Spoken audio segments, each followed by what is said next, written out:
السلام علیکم. جی السلام علیکم. وعلیکم السلام. ہاں دیکھیے، میں اجمل بول رہا ہوں لاہور ماڈل ٹاؤن سے. جی فرمائیے اجمل صاحب. میرا غامدی صاحب سے سوال یہ ہے کہ یہ نظر لگنے کا جو ہے جی اس کی حقیقت کیا ہے، جی جی اور اگر ہے اس کی کوئی حقیقت تو اس کا تدارک کیا ہے؟ پہلی بات تو یہ سمجھ لیجیے جی کہ یہ نظر لگتی ہے یا نہیں لگتی، جادو ہوتا ہے یا نہیں ہوتا، اس کا مذہب سے کوئی تعلق نہیں ہے. یعنی مذہب یہ بتانے کے لیے نہیں آیا، نہ قرآن مجید نہ پیغمبر. وہ تو دنیا کو ہدایت دینے کے لیے آتے ہیں. ہم اپنے تجربے کی روشنی میں کچھ باتیں کہہ سکتے ہیں. میں نے جادو کے بارے میں بھی عرض کیا تھا کہ تاریخ کا مطالعہ کرنے سے معلوم ہوتا ہے کہ کچھ نفسی علوم اس طرح کے رہے ہیں. ان کی حقیقت کیا ہے؟ بالکل ایسے ہی جب سائنسی علوم آج لوگوں کے لیے معلوم معروف ہیں، ایک زمانے میں نفسی علوم بھی ایسے ہی معلوم معروف رہے ہیں. اسی طرح کا معاملہ نظر لگنے کا ہے. عمومی تجربہ لوگوں کا یہ کہتا ہے کہ انسان پر اس سے کچھ، اور خاص طور پر چھوٹے بچوں پر نفسیاتی اثرات ہو جاتے ہیں. اس کو ایسے ہی دیکھنا چاہیے جیسے دنیا میں باقی چیزوں کو ہم دیکھتے ہیں. یعنی سائنسی تجزیہ کرنا چاہیے. اس میں ظاہر ہے کہ ماہرین آگے آئیں، وہ دیکھیں اس کی حقیقت کیا ہے.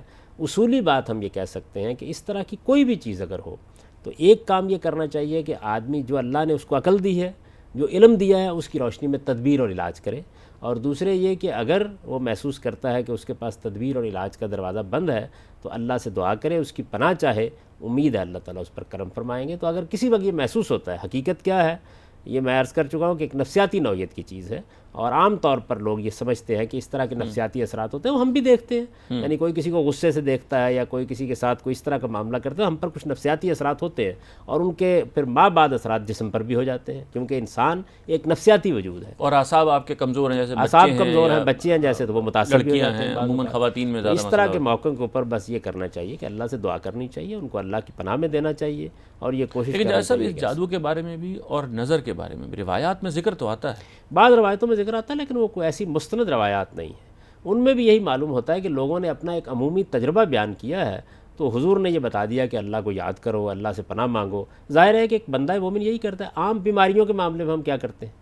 یعنی بیماری میں یہی ہوتا ہے کہ علاج کراتے ہیں، لیکن شفا تو خدا ہی دیتا ہے، اس لیے خدا کی پناہ بھی چاہتے ہیں، اس سے مدد بھی مانگتے ہیں. لیکن کیا جو یہ روحانی مسائل ہوتے ہیں ان میں دین کی کوئی زیادہ وہ ہے، کوئی رائے دینے کا طریقہ یا کوئی حل زیادہ؟ یعنی دین کا یہ مسئلہ ہی نہیں ہے، اصل میں یہ دنیا کا مسئلہ ہے. دیکھیے دنیا میں بیماریاں پیدا ہوتی ہیں، آپ ان کے علاج تلاش کرتے ہیں، تحقیق کرتے ہیں. اس میں سے کسی پتھر میں سے علاج دریافت ہو جاتا ہے، کسی بوٹی میں سے علاج دریافت ہو جاتا ہے، معدنیاتی نوعیت کے علاج دریافت ہوتے ہیں. تو یہ کیا چیز ہے؟ تحقیق ہے نا، ریسرچ ہے. آپ نے مادی دنیا میں جو تاثیریں اللہ نے رکھی ہیں ان کو دریافت کر لیا. اسی طرح نفسی علوم کے اندر بھی کچھ تاثیریں موجود ہیں. یہ عمومی تجربہ ہے. اب جب پیغمبر کے سامنے یہ بات کہی جائے گی کہ کیا ہم اس طرح کسی معاملے میں کسی معالج کے پاس چلے جائیں، تو جیسے ہم یہ کہیں گے ڈاکٹری اور طب جو ہے، ظاہر ہے اس میں بھی نقائص ہوں گے، ہر طرح کے نقائص ہوتے ہیں، لیکن آدمی کو کیا کہیں گے؟ جائیے علاج کرا لیجیے.